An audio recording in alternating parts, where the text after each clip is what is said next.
Está con nosotros Carla Gamberini, que es asesora en temas educativos de Nativa, una experta en temas educativos a la cual siempre acudimos para que nos ayude a entender las problemáticas y las tensiones propias del mundo de la educación. Y vamos a hablar ahora con ella de una propuesta de ley para el reconocimiento del derecho de los padres en la educación sexual de sus hijos. ¿Es una buena? ¿Es una mala idea? Carla nos lo contará. ¿Cómo te va, Carlita? Bienvenida. Siempre es un gusto conversar contigo. Hola, ¿qué tal, Carlos? Un gusto estar por aquí. A ver, ¿por dónde comenzamos? Cuéntame de este proyecto de ley. A ver, les cuento un poco. Hace como 5 o 4 días salió pues en las noticias que la congresista Milagro Jáuregui de Renovación Popular ha propuesto un proyecto en el cual los padres, las madres, los tutores van a tener la posibilidad de exonerar a sus niños, niñas y adolescentes de lo que ella llama el curso de educación sexual integral. Ella dice que de acuerdo a la religión y a las creencias, pues pueden tener la opción de exonerar a sus hijos e hijas. Entonces, esa es la propuesta. Y efectivamente es una propuesta bastante preocupante. Primero, por las razones que vamos a ver en términos de en qué país vivimos y la educación sexual integral para qué sirve. Y en segundo lugar, por la posibilidad de operarla, de efectivamente operativizarla. Y eso vamos a explicarlo hacia el final. Entonces, exoneración de aprender educación sexual integral o no. Sabemos de que en colegios hay ciertas exoneraciones, por ejemplo, ¿no? En colegios se pueden exonerar cursos de religión, se pueden exonerar de este tipo de cosas que vienen de la mano de creencias que uno elige. Sin embargo, y vamos a la siguiente diapositiva, por favor, vivimos en un país, y esta es la noticia, en el que sufrimos de un gran problema de violencia sexual contra niñas, niños y adolescentes, y una de las causas es justamente la carencia de educación sexual integral. Entonces, si vamos a la siguiente diapositiva, las cifras no son nada positivas y cada vez se vienen empeorando. En el 2023 ya teníamos 30 reportes diarios de violencia sexual contra menores, y considerando que aproximadamente se estima que el 10% solamente se reporta. En el 2024, lamentablemente, esta cifra ha crecido en los meses que tenemos, y tenemos además una cifra de 176 embarazos de menores de 14 años solo en los meses que van de este año. Entonces, tenemos un problema de violencia sexual clarísimo que no se está reduciendo, y que, digamos, las estrategias de combatirlas no están enfatizando la prevención, porque esa es la que se enfatiza desde la educación sexual integral. Entonces, si yo, madre, padre, elijo exonerar a mis hijos de un curso así, no solamente voy a ponerles en riesgo y a violentar sus derechos, sino que probablemente esté contribuyendo a incrementar estas cifras tan terroríficas que tenemos como país. ¿Qué otro elemento tenemos además que se suma a estas cifras terroríficas? Si vamos a la siguiente diapositiva, cerca del 93% de las víctimas además son niñas y mujeres adolescentes, y esta es la cifra más fuerte, yo creo, 62% de violadores están en la casa o en la familia o cercanos. Entonces son padres, padrastros, tíos, primos o abuelos. Esto implica que los niños, niñas y adolescentes en sus espacios del hogar están teniendo a los abusadores presentes. Por ende, necesitan otro espacio donde ellos y ellas convivan para poder aprender efectivamente a defenderse, a identificar, a denunciar estos abusos. Y ese espacio es el colegio, que es el otro espacio que los niños, niñas y adolescentes frecuentan, donde tienen guías como los docentes, y donde entonces necesitan las herramientas para identificar estos abusos, y esas herramientas se llaman educación sexual integral. Entonces, proponer que los padres y madres decidan arbitrariamente por creencias religiosas, etcétera, exonerar a sus hijos de aprendizajes así es sumamente preocupante y pone en riesgo los derechos, pero además la integridad física de los niños, niñas y adolescentes. Carla, lo que has planteado me parece clave, porque además, y lo has explicado en anteriores oportunidades, la educación sexual integral se explica acorde con la edad de cada chico, ¿no es cierto? Cada chico se le explica según el año en el que está determinadas cosas y mientras va creciendo la información va siendo diferente o va aumentando. Pero para los chicos de 9, 10, 11 años, por ejemplo, explicarles en el colegio la autonomía de su cuerpo, el que no se dejen tocar, el que ni siquiera papá o mamá tienen derecho a tocarte, ¿no es cierto? Es una pieza clave para defender a los chicos de futuras violencias como la que estás marcando con ese 62%, Carla. Así es, exactamente. Y justo las últimas 2 diapositivas que traigo, si vamos a la siguiente, es para recordar qué es la educación sexual integral. Porque lo hemos recordado como ya un montón de veces en el programa, pero no me voy a aburrir de hacerlo hasta que se entienda con claridad que no es un ataque a las familias, que no es una hipersexualización, que no me van a enseñar a usar condón a los 10 años ni a los 6 años, no va por ahí. Entonces, la educación sexual integral, primero es un derecho y que lo que permite es proteger y promover la salud, bienestar y dignidad de los niños, niñas y adolescentes al darle herramientas para tomar decisiones responsables. Y estas van efectivamente desde chiquitos, por ejemplo, conocer las partes de mi cuerpo, y saber qué partes son privadas y qué partes no me deberían estar tocando. Así es. Y esto es un conocimiento muy básico del cual por no tener los niños y niñas muchas veces son víctimas. Y cuando van y denuncian, ni siquiera saben los nombres de lo que están denunciando. Entonces dicen, ay, tocaron mi florcita. ¿Cómo levantas una denuncia en esa línea? Entonces tenemos que saber las partes, tenemos que saber que son privadas. Por ahí va. Y lo otro que creo que es bien importante recalcar es que la educación sexual integral, y ahí pongo 3 palabras, es global, porque incluye efectivamente aspectos físicos y psicológicos, no es solo sobre sexualidad, sino es sobre entender el cuerpo, mis derechos, mi dignidad. Y es inevitable, y esta es la parte también preocupante de proponer una exoneración. Entonces, si no lo aprendo en la escuela, con guías que están capacitados, no al máximo, porque lamentablemente no tenemos gran capacitación docente al respecto, pero con guías docentes que saben cómo trabajar con los niños y niñas. Si no lo aprendo en la escuela, no quiere decir que no lo voy a aprender. Voy a aprender sobre sexualidad del mundo que me rodea, comenzando con lo más cercano hoy que tienen los niños y niñas, aunque les quitemos los celulares, el Internet. Entonces, y en el Internet, la noción de sexualidad y de derechos de mi cuerpo y de relaciones que voy a aprender no necesariamente van a ser las más positivas. Carla, la pornografía se convierte en el gran maestro de la sexualidad y es una barbaridad, digamos, ¿no?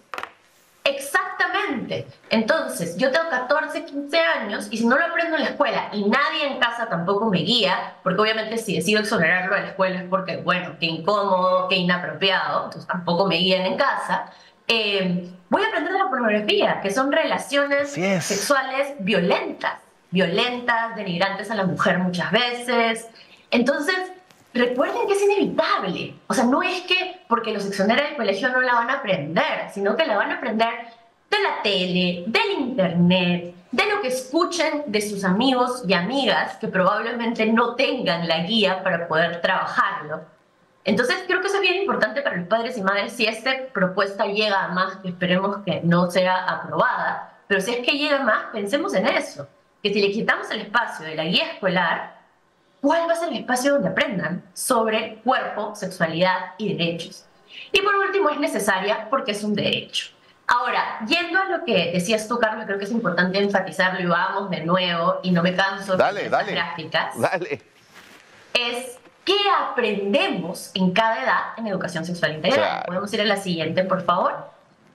Entonces, en educación inicial, porque además, y aquí viene la operativización de la norma que vamos a hablar hacia el final, la educación sexual integral es transversal, ¿no? Entonces, no hay un curso en primaria que se llame educación sexual integral, no hay un curso en inicial que se llame educación sexual integral, comencemos por ahí. Entonces, ¿de qué vamos a exonerar? Del día que el docente trabajó la competencia de manera transversal. Es un poco, por eso digo, también extraño cómo se ha planteado la norma porque está bien difícil de operarla. Pero, ¿qué trabajamos en cada año? Entonces, por ejemplo, en inicial que estamos trabajando, y aquí vamos a lo más básico, básico, básico. En inicial estamos trabajando reconocimiento de las partes del cuerpo. Estamos trabajando cosas como un semáforo de caricias, en los cuales yo identifico, perdón, ya para primaria, como por ejemplo dinámicas como un semáforo de caricias, Claro. donde identifico qué caricias son positivas, qué caricias son incómodas, qué caricias no deberían estar pasando porque son mis partes privadas, y yo puedo entonces levantar la voz. La mayoría de casos que se han visto, por ejemplo, y son trágicos, de niñas de 9, 10 años violadas, madres, y que no se les considera el aborto terapéutico, por ejemplo, han sido niñas que no iban a la escuela y no tenían acceso a estas herramientas y a este conocimiento diferente al que los abusadores me pueden dar. Entonces, o me informa mi abusador y no tengo otro espacio para informarme, por ende caigo en el abuso, o si yo tuviera otro espacio tal vez puedo identificar algo diferente por más chiquita o chiquito que sea. Así es. Entonces, por eso, desde inicial partes relacionamiento con el otro, relacionamiento respetuoso, relacionamiento respetando el no, siempre basado en el consentimiento. Y no solamente de sexualidad, sino de niño jalando el pelo a la niña, niña diciendo que no, niño entendiendo que no es para, le incomoda, no le gusta, lo dejo de hacer. Así es. Eso en primaria, jalar el pelo, pues eso cuando eres mayor también es un no, entender no quiero una relación sexual, y que los hombres aprendan a respetar. Entonces, estos conocimientos se fundan desde chiquitos. Y en secundaria es que ya trabajamos temas como, pues, protección en las relaciones sexuales, efectivamente, pues conocimiento del cuerpo, conocimiento de los derechos en torno a eso. O sea, ahí ya trabajamos los temas más relacionados a la adolescencia y a la propia sexualidad, porque es lo que corresponde. Entonces, no es que de niños les van a hablar de hipersexualización, no es que les van a hablar de eso. Sí, pues. Les van a hablar de lo básico para identificar, denunciar y defenderse de las violaciones, que en este país son un problema. Carla, quisiera ponerme por un instante en los zapatos de la congresista para entender la lógica de su proyecto y pensé que quizás el temor que tiene ella es que no haya uniformidad en los conceptos que se brinden en la escuela respecto a educación sexual integral. ¿Te parecería un argumento válido? Yo creo que si detrás de ello está que se necesita fortalecer la enseñanza de educación sexual integral en términos de, por ejemplo, no solo tener una guía general, sino tener herramientas más concretas de cómo aplicarlo, dinámicas que de repente apoyen a los docentes, recursos. Si detrás de eso está esto, pues la propuesta no debe ser exonerada. Lógico. Debe ser brindar presupuesto y contratar más especialistas en el Ministerio de Educación que diseñen estas herramientas y que salgan a capacitar a regiones. Yo sinceramente creo que no. Creo que detrás de una propuesta así hay intenciones más similares a lo que tenemos, pero todavía existe este movimiento de con mis hijos no te metas, en el cual tenían esta intención de no, toda la educación sexual integral tiene que quedarse en casa y padres y madres tienen que ser los únicos capaces de enseñarla, pero vivimos en un país en el cual, el 62% de las horas están en casa. Entonces, ¿realmente todos los hogares son competentes para enseñar esto? Pues no, muchos son abusadores. Y en segundo lugar, los padres y madres no tienen las herramientas para enseñarlo. Eso. Entonces, y a los docentes ya a veces les parece incómodo, imagínate a los padres. Y en la adolescencia, además, ya en la etapa de los 13, 14, 15 años, no necesariamente los chicos, por mucha confianza que puedan tener con sus padres, hablan de estas cosas con ellos, Carla. Por lo general hablan con amigos y con terceros, no con padres. ¿Estarás de acuerdo conmigo?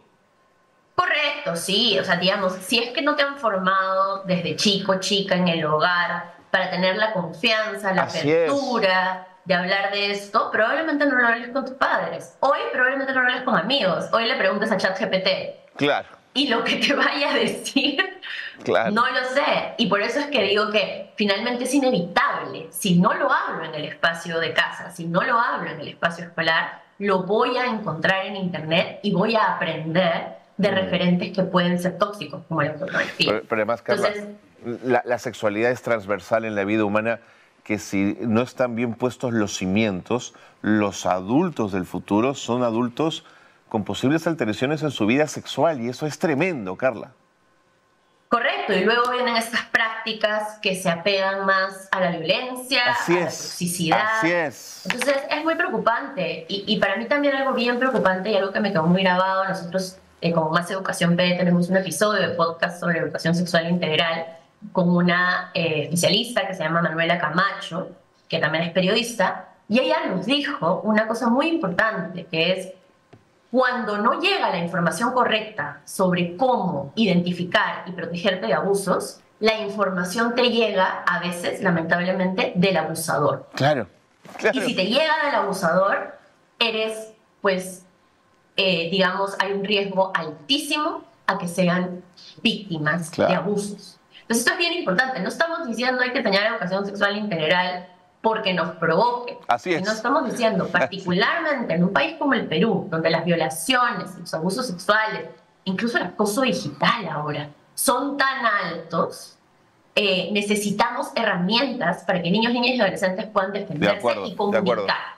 Carla, lo que pasa es que van a decir que la educación sexual integral es parte de la Agenda 2030, que el mundo de Soros y la caviará están queriendo imponernos un sentido a las cosas. Es decir, lo que estás haciendo hoy día es fundamental porque con elementos, yo te diría, casi científicos, ¿eh? Nos estás poniendo sobre la mesa la urgente necesidad de tener educación sexual integral y no dejarla solo a padres y a madres, ¿no? Sí, es más, yo diría, no solo hay que impedir cosas como exoneraciones, hay que promover Sí, medidas que las fortalezcan, sí, porque claro. vivimos en un país donde surjan. Sí, sí, sí. De acuerdo, Carla, qué clara has sido con esto, te agradezco muchísimo. No sé si se nos ha quedado algún elemento en el tintero, pero cuando uno ve el nivel de violación sexual en nuestro país, cuando uno ve que además esas violaciones se producen en casa masivamente, cuando vemos que el violador es además parte de la familia, lo que tenemos que entender es que años atrás, en esas infancias, no se produjo una educación sexual integral que permitiera a esos seres humanos entender el mundo sin violencia, sin toxicidad y con afecto y con cariño y con empatía hacia los otros. Por eso es tan importante tenerte en el programa. Carla, gracias siempre por la información. Gracias, Carlos, un gusto estar aquí. Carla Gamberini es asesora en temas educativos de Nativa. Ya la han escuchado, ¿eh? Más claro, imposible. Más claro, imposible. La necesidad que tenemos de educación sexual integral y sacarnos de la cabeza que educación sexual tiene que ver solo con genitalidad. Ya Carla ha sido más clara, no vale la pena ni siquiera redundar en ello.